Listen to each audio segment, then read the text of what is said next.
আজ পহেলা বৈশাখ এবং এখন বাজে বিকাল ৫টা। পহেলা বৈশাখ এবং বিকাল হয়ে গেছে অলরেডি। তার মানে বগুড়ায় যত ঘোরাফেরা করার জায়গা আছে প্রতিটা জায়গায় অলরেডি অনেক মানুষজন দিয়ে ভরা। যেমন আমাদের বগুড়ায় বিশেষ করে মোমোইন, তারপর নাচ গার্ডেন, তারপর জলশ্রীতলার রেস্টুরেন্টগুলো। সো সেই জন্য আমি ওইদিকে না গিয়ে একটু সাইডে আসলাম যে একটু ঘোরাফেরা করার জন্য নর্মালি। আর মেইনলি আজকে আমার ভিডিওটা করার রিজনই হলো আমি আমার বাইকটা অ্যারাউন্ড ১৪-১৫০০ কিলো চালাই ফেলছি। ১৪৩১ কিলোর মতো দেখা যাচ্ছে চালাই ফেলছি। সো মোটামুটি একটা এক্সপিরিয়েন্স হয়ে গেছে আমার এই বাইকটার। মোটামুটি এই বাইকটা কীরকম, এর ভালো কী দিক কী দিক আছে, এর খারাপ কী দিক, এগুলো মোটামুটি আমার এখন জানা। ভাবছিলাম এই রোডে ওই রকম কোনো মানুষ থাকবে না, বৈশাখ বৈশাখ ফিল হবে না, কিন্তু না, চারদিকে আসলে এইদিকেও মানে অনেকে বৈশাখ পালন করতে এই রোডেও অনেকে আসছে। যাই হোক, বলে রাখি আমাদের বগুড়ায় এটা one of the most beautiful road আমাদের বগুড়ায়। মানে এটাতে বড় কোনো গাড়ি চলে না, সিএনজি, অটো রিক্সা এগুলোই চলে, আর বাইক বেশি দেখা যায়। আর চারপাশে অনেক সবুজ জমি, এগুলো হওয়ার জন্য, খোলামেলা হওয়ার জন্য ওয়েদারটাও আদার্স আমাদের শহরের ভিতরে যে ওয়েদার থাকে তার থেকে একটু মানে অনেক বেশি ভালো আর কি। মানে ঠান্ডা ঠান্ডা কুলকুল পরিবেশ থাকে অলওয়েজ। তো এই হলো ব্যাপার। সামনে রোডের মাঝে কেমন জানি দেখতে পাচ্ছি একটা ফটো সেশন হচ্ছে। যাই হোক, সরে গেল। ভালো ফটো সেশন চলবে আজকে পয়লা বৈশাখ, সো ফটোশ্যুট চলবে। সো যেমনটা বলতেছিলাম যে আমার বাইকের মেইনলি ভালো দিক, রয়্যাল এনফিল্ড ক্লাসিক ৩৫০ আমি লাস্ট ২-৩ মাস ধরে চালাচ্ছি। বাইক অলরেডি আমি ১৪০০ কিলোর মতো চালিয়ে ফেলছি, ১৪৩২ কিলোর মতো দেখা যাচ্ছে। সো ১৪০০ কিলো চালিয়ে অলরেডি আমার বাইকের প্রতি আমার যে একটা এক্সপিরিয়েন্স, কিছু ভালো খারাপ লাগা যে ব্যাপারগুলো, সো সেইটাই আসলে শেয়ার করার জন্যই ভিডিওটা মেক করা। যেমন আমি আসলে কি বলবো, বাইকের ভালো খারাপ দিক বললে হয়তো অনেক কিছুই বলা যাবে, কিন্তু ভালো খারাপ দিক যেটাই বলি, বাইকটা কিন্তু আমার কাছে পার্সোনালি ভালো লাগে। মানে ওভারঅল সব কিছু মিলে আমার কাছে বাইকটা একদম জোস, মানে আমার জন্য বেস্ট। সো যেটা বলতেছিলাম বাইকের ভালো দিক খারাপ দিক, প্রথমে খারাপ দিকগুলাই বলি।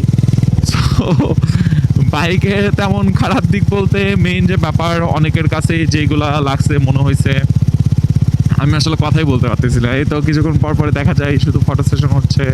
এই রোডেতেও মানে বৈশাখ শুরু হয়ে গেছে। যাই হোক, মানে এই রোডে এসেও আমি বৈশাখ বৈশাখ ফিল পাচ্ছি, এটা আমার জন্য ভালো। সো যেটা বলতেছিলাম বাইকের খারাপ লাগার ভিতর প্রথম যে ব্যাপারটা সেটা হলো যে আমার মতে না, অনেকের মতে বাইকের নাকি ভাইব্রেশন হয়। সো আমার কাছে এখন পর্যন্ত বাইকের কোনো ভাইব্রেশন লাগেনি। মানে আমি অ্যারাউন্ড দেখা গেছে ৮০-৯০-১০০ পর্যন্ত বাইকে আমি স্পিড উঠাইছিলাম, আমার কাছে কখনোই কোনোভাবে ভাইব্রেশন লাগেনি। কিন্তু অনেকের কাছে মনে হয়েছে নাকি বাইকের ভাইব্রেশন। এখন ব্যাপারটা হলো যে সবাই তো ১৫০ সিসি বাইক চালাইছি এর আগে আমরা, ১৫০, ১৬০ এই পর্যন্ত, এবং বাইকগুলোর ম্যাক্সিমাম পার্টস ছিল ফাইবারের, প্লাস্টিকের। তো সেই তুলনায় এটা তো ম্যাক্সিমাম পার্টস এটার হলো লোহা। সো সেই জন্য লোহার জন্য একটু ভাইব্রেশন হতে পারে, এবং সেটা আমার কাছে আহামরি অনেক কিছু মনে হয়নি। সো এটা হলো একটা পার্ট। বাইকটা আসলে একটু ওয়েট, একটু না ভালোই ওয়েট।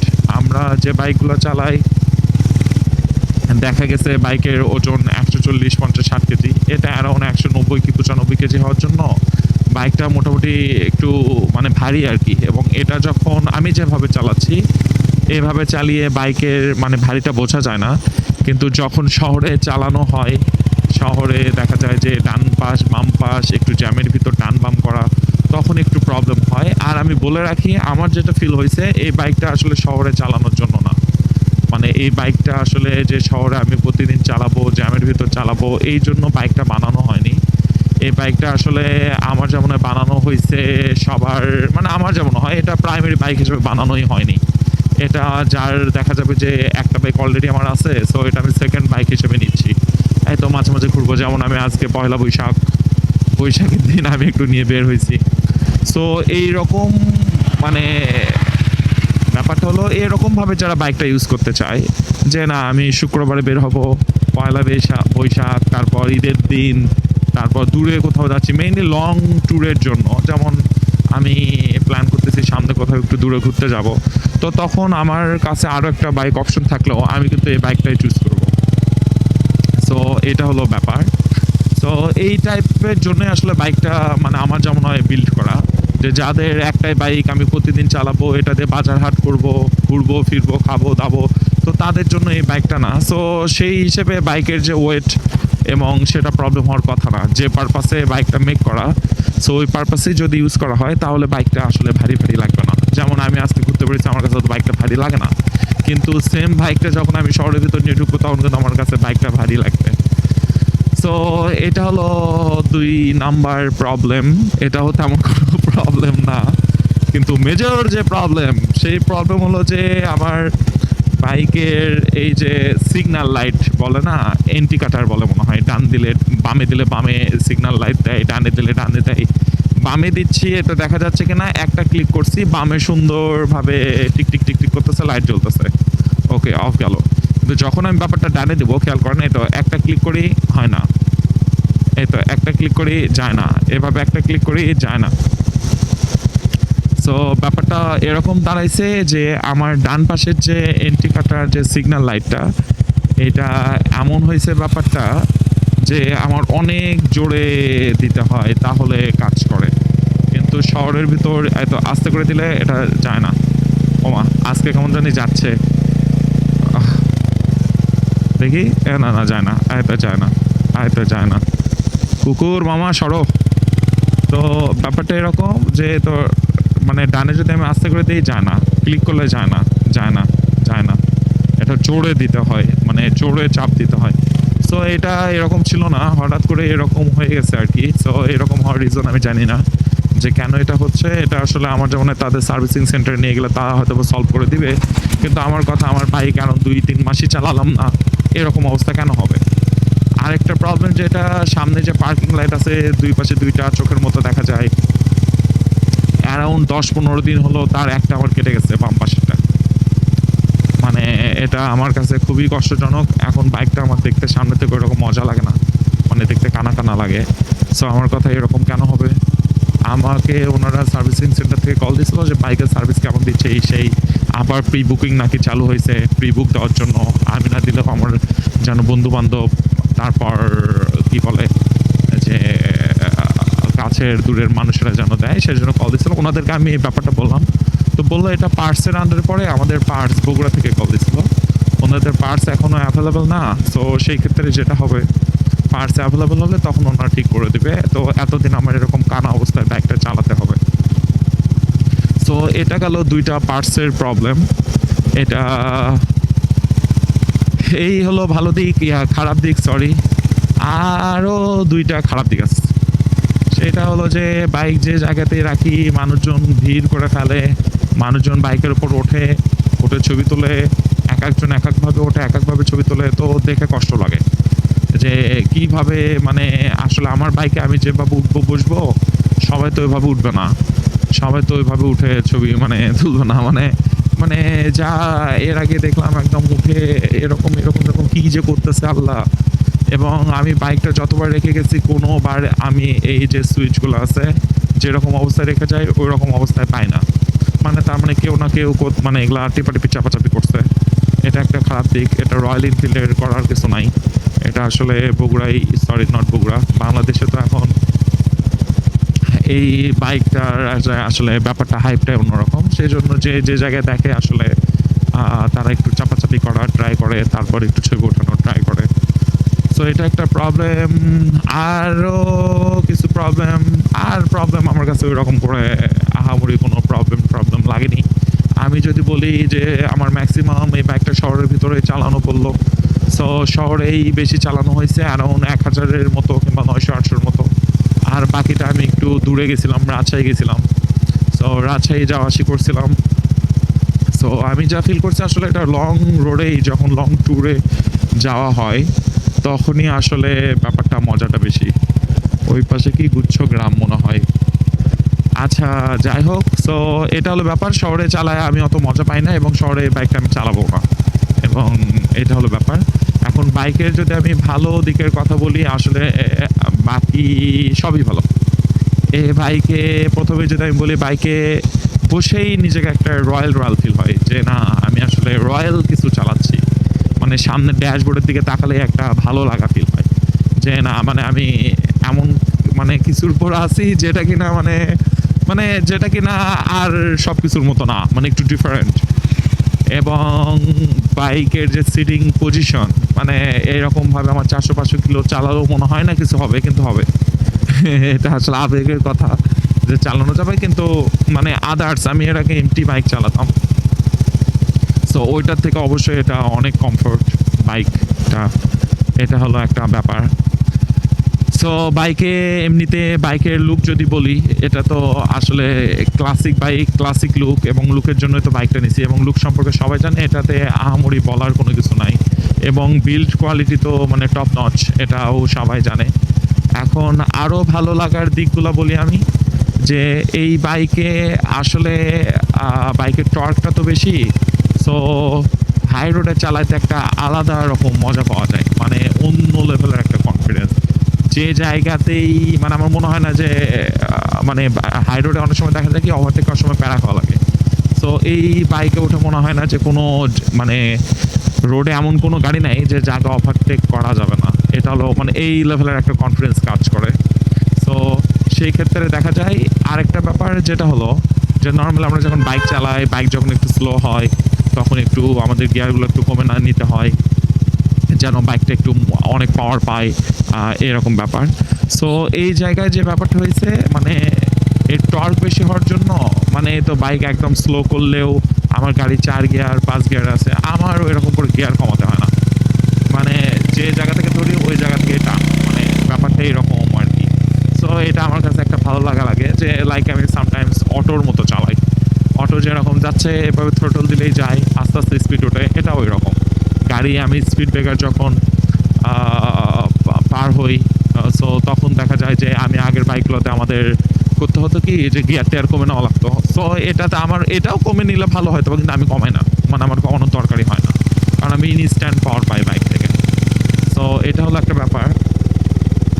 আর বাইকে যদি ব্রেকিংয়ের কথা বলি যে নর্মালি ডুয়েল চ্যানেল এবিএস হওয়ার জন্য তো আলাদা একটা মানে ব্যাপার আছেই। সো সেই ক্ষেত্রে আলাদা মানে এর আগে আমি যে কটা বাইক চালাচ্ছি যেমনটা বললাম যে MT-15 চালাইছি ওইটাতে এবিএস ছিল কিন্তু এটা ডাবল মানে ডুয়েল চ্যানেল এবিএস হওয়ার জন্য এইটাতে আসলে অন্য লেভেলের একটা কনফিডেন্স পাওয়া যায় বাইক চালিয়ে। মানে যে জায়গায় যেমনে ধরি তেমনি ব্রেক মানে গাড়ি আমার ৮০-তে থাকুক ৯০-এ থাকুক মানে আমার চিন্তা করতে হয় না যে গাড়িটা বাইকটাকে আমি থামাবো কীভাবে। সো এটা হলো ব্যাপার কারণ এগুলা যেগুলো হায়ার সিসির বাইক সেগুলোতে আসলে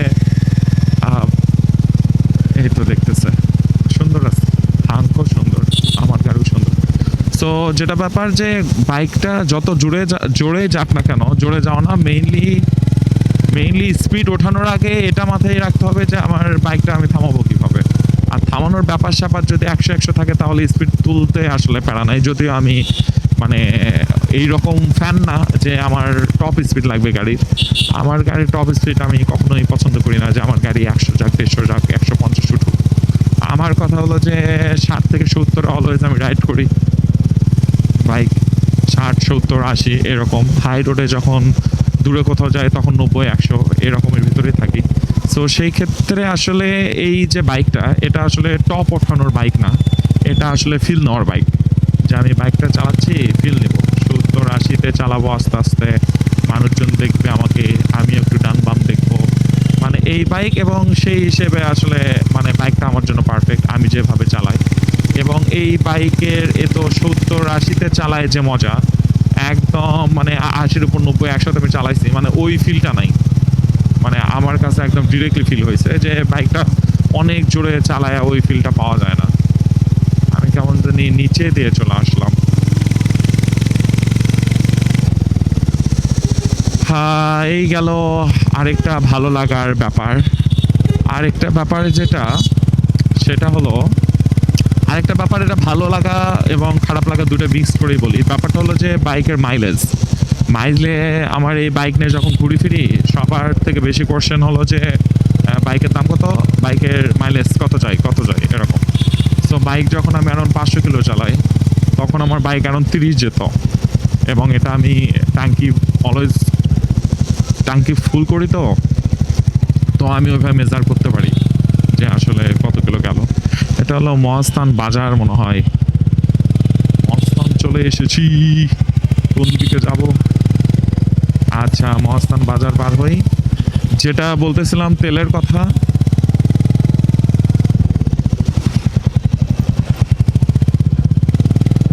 এই দিক দিয়েই তো যায় নাকি? যেটা বলতেছিলাম তেলের কথা, অ্যারাউন্ড 500 কিলো আমি 30-এর মতো পাইছি। সো তারপর 30-এর মতো পাইলেও 500 কিলোর ভিতরে আমি রাজশাহীও গেছিলাম, তার মানে হাই রোডে গেছিলাম। তো সেই ক্ষেত্রে হয়তো বা আলাদাভাবে মাইলেজ একটু বেশি পাইছি, কিন্তু শহরে চালানোর সময় আমি কিন্তু এখন 22 থেকে 24 পাই। সো এটা এভাবে ড্রপ করলো কেন? তার রিজন হলো যে শহরে চালাচ্ছি, এই জায়গায় অনেক ব্রেক করতে হয়, অনেক ক্লাস ধরতে হয়। সো এরকম, কিন্তু এত 22-24 মানে 22-24 হচ্ছে, এটা হয়তো বা বাড়বে সামনে। আমি আসলে 350 সিসি বাইক এখন 20-এর উপর গেলেই হলো, কারণ আমার একটা ভ্যাসপা আছে 150 সিসি। সো ওইটা অ্যারাউন্ড কিন্তু 17-18 মতো যায় 1 লিটারে। সো এরকম তেল বেশি দিয়ে চালায় আমার অভ্যাস আছে। তো ওইটা আমার কাছে প্যারা না, কিন্তু তবুও মানে 30-এর মতো যাওয়ার কথা, যেটা কম যাচ্ছে এটা হয়তো সামনে বাড়বে। তো এটা কোনো প্রবলেম না।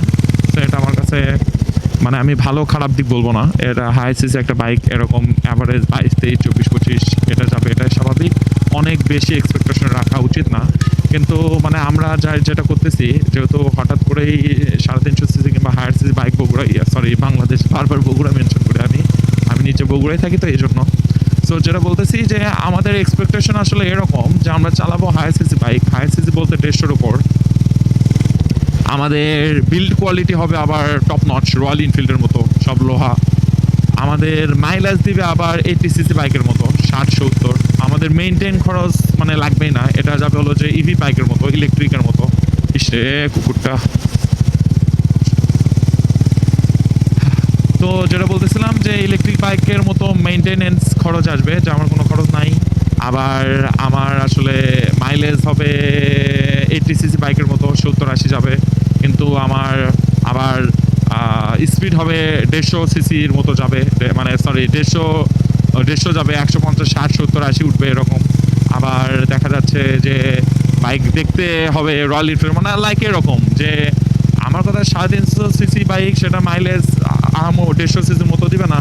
এটা মেইনটেনেন্স খরচ মানে এক্সট্রা একটু বেশি হবে, এটাই কিন্তু স্বাভাবিক। কিন্তু এটা আমাদের মেনে নিতে অনেক কষ্ট হচ্ছে অনেকেরই। সো ব্যাপার না, এটা রয়্যাল এনফিল্ড প্রথম দিকে আসছে, এখন আস্তে আস্তে অনেক হাই সিসি বাইক আসতেছে। এটা আসলে স্বাভাবিকভাবে আস্তে আস্তে সবাই ইউজড হয়ে যাবে, বোঝা শিখবে, তখন সবাই মেনে নেবে। যেমন আমার যদি এরকম মনে হয় যে না, আমার এটা তেলে হচ্ছে না, এটা আমার জন্য অনেক কম তেল যাচ্ছে, ডেইলি তো আমি 30, 40, 50, 60 কিলোমিটার রাইড করতেছি। সো তখন কিন্তু আমি রয়্যাল এনফিল্ড কিংবা হায়ার সিসি বাইক চুজ করবো না ডেইলি রাইডের জন্য। তখন আমি অ্যারাউন্ড 150 সিসি, যেমন MT-15 আমার যে বাইকটা ছিল অ্যারাউন্ড 40-এর মতো মাইলেজ দিত। সো ওই রকম একটা বাইক চুজ করবো ডেইলি রাইডের জন্য। এবং আর যারা আছে, যারা প্ল্যান করতেছে এরকম বাইক কেনার জন্য, সো তাদেরও এইভাবে ভাবা উচিত এবং এইভাবে আজও কালো ভাবতে হবে। হ্যাঁ, ব্যাপারটা এরকম। এই হলো ব্যাপার। আর আরেকটা জিনিস খেয়াল করলাম যে অনেকেই আবেগের বসে হাই সিসি বাইকগুলো কিনতেছে, নিজে 150, 150 সিসি বাইকগুলো সেল দিয়ে। এবং আমি এটা বলবো, আজ হোক কাল হোক তাদের এই বাইকটা আবার সেল করতে হবে, করে আগের জীবনে ফিরে যেতে হবে। কারণ হলো যে 150 সিসি বাইক যেরকম এক্সপিরিয়েন্স দিবে 250, 200, 300 এই বাইকগুলো ওইরকম এক্সপিরিয়েন্স দিবে না। হ্যাঁ, ব্যাপারটা হলো এরকম। আর বাইকের আরও ভালো লাগার দিকগুলোর কথা যদি আমি বলি, যে বাইকের নট জাস্ট মানে মানে রাইডারের সিট, পিলিয়ন যে বসবে তার সিটটাও কিন্তু মানে অসাম, মানে সোফার মতো মজা, একটু নরম সরম, ভাল লাগে। এখন রয়্যাল এনফিল্ড সময় মতো ডেলিভারি না করার জন্য কিন্তু অনেক তর্ক বিতর্ক আছে। যদিও আমারটা আমি যে টাইম দেওয়া ছিল তার আগে আমি এটা ডেলিভারি পাইছি। তারপর এখন পর্যন্ত সার্ভিস যে ব্যাপারগুলো, ওনারা কল দিয়ে খোঁজখবর নেয়, আমিও একবার সার্ভিস করে নিলাম 500 কিলোতে। তো সব কিছু কিন্তু মানে ঠিকঠাকই আছে আমার দিক থেকে, আমার এন্ড থেকে। অনেকের জন্য ব্যাপারটা আসলে খারাপই হয়ে আছে, কারণ অনেকে নাকি 6 মাস হয়ে যাচ্ছে এখনো ডেলিভারি পায়। কয়েকদিন আগে এটা ভেঙে দিছে। TMSS এর হয়তো গ্লাস ফ্যাক্টরি মেবি বানানোর কথা ছিল, মানে বানানো হচ্ছিল, অনেক বড় জায়গা ভেঙে ফেলছে।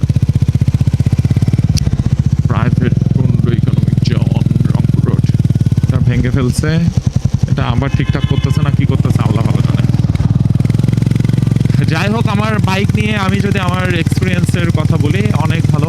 আমার আসলে মানে এই যে বাইক, এটার যে পারফরম্যান্স কিংবা এটার বিল্ড কোয়ালিটি, এটা যে এক্সপিরিয়েন্সটা দিচ্ছে আমার, এবং এই বাইকের যে দাম, মানে নর্মালি যে প্রাইসটা আছে 4,40,000 ছিল, এখন মনে হয় একটু বাড়াইছে। সো সেই হিসেবে কিন্তু মানে এই বাজেটে এই টাকায় মানে ওয়ান অফ দ্য বেস্ট মানে বাইক আমি বলবো।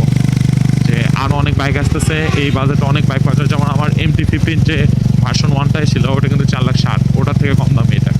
তো আমি তেল, তারপর মেনটেনেন্স খরচ, আদার সব কিছু যদি বাদ দিই, অ্যাজ আ বাইক হিসেবে যদি আমি চিন্তা করি, সো রয়্যাল এনফিল্ড কিন্তু মানে আদার সব বাইকের থেকে আগে থাকবে। মানে আমি তো আগে থেকে ফ্যান ছিলাম রয়্যাল এনফিল্ডের। এটা যখন নিজের করে পেলাম আমি, এবং আমি যত চালাচ্ছি এই বাইকের আসলে ততই ফ্যান হয়ে যাচ্ছি। এখন এই বাইক নিয়ে অনেকের অনেক তর্ক বিতর্ক আছে, থাকবে, এবং ম্যাক্সিমাম যারা নেগেটিভ কথাবার্তা বলতেছে বলে, আমি খেয়াল করে দেখছি তারা কেউ আসলে মানে ইউজার এক্সপিরিয়েন্স থেকে ব্যাপারগুলো বলে না।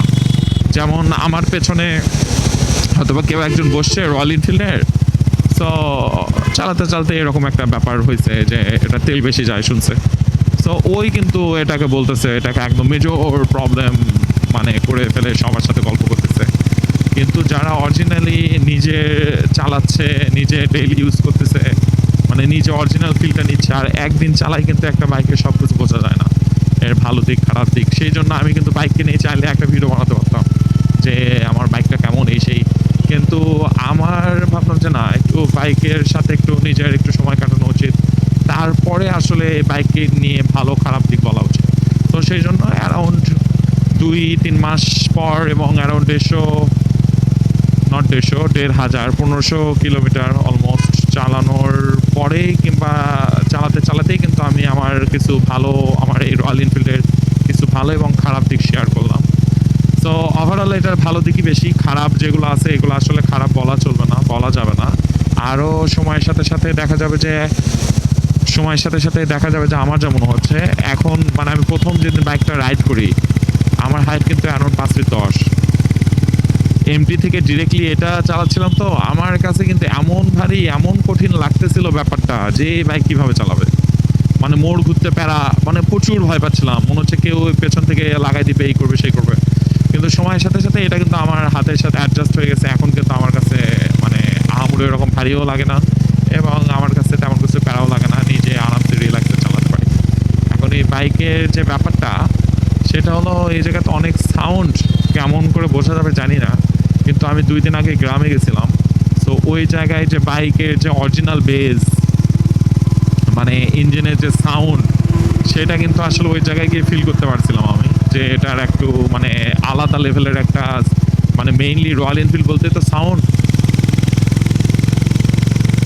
এই সাউন্ড,